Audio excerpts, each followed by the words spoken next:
তার আসল খদ্দেররা আসে রাতে, যখন চিতার আগুন জ্বলে আর চারপাশ নিঝুম হয়ে যায়। এই দেখুন, আজও তার খরিদ্দার হাজির, একজন লম্বা ছায়ামূর্তি পেতনি। তার নাম ছায়ামাসি, আর তার পাশেই বসে আছে বিশাল মুন্ডহীন ভূত কবন্ধ। কি গন্ধ তোর ঘুগনির, ভোলা! এই গন্ধটা না পেলে তো আমাদের আত্মার শান্তিই হয় না। মনে হয় যেন মরণের সব কষ্ট দূর হয়ে গেল। ঘ্রাণম, পরম ঘ্রাণম। ভোলা, তোর ঘুগনির কি ঘ্রাণ! আমার নাসিকা না থাকলেও সর্বাঙ্গে আমি এই ঘুগনির ঘ্রাণ অনুভব করছি। আরো আরো এক বাটি দে। দিচ্ছি দাদা, দিচ্ছি। তোমাদের ভালো লাগলেই আমার শান্তি। ভোলা কোনো সাধারণ ঘুগনি বিক্রেতা নয়। তার ঘুগনিতে এমন কোন জাদু আছে যা শুধু জীবিত নয়, মৃতদেরও আকর্ষণ করে। আর তার এই অদ্ভুত খদ্দেররাই তার দোকানের রক্ষক। বলরি হরি বল, বলরি হরি বল, বলরি হরি বল, বলরি হরি বল, বলরি হরি বল, বলরি হরি বল।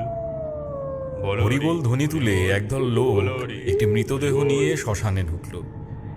নিয়ম মতো তারা চিতার পাশে খাটিয়াটা নামিয়ে রেখে সৎকারের প্রস্তুতি নিতে লাগল।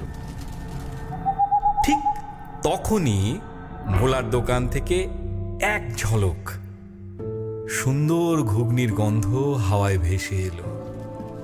খাটিয়ায় শোয়ানো বৃদ্ধের লাশটা হঠাৎ নড়ে উঠল। তার বন্ধ চোখ খুলল না ঠিকই, কিন্তু নাকটা ফুলে উঠল। এ কিসের গন্ধ? বহু যুগ এমন সুগন্ধ পাইনি।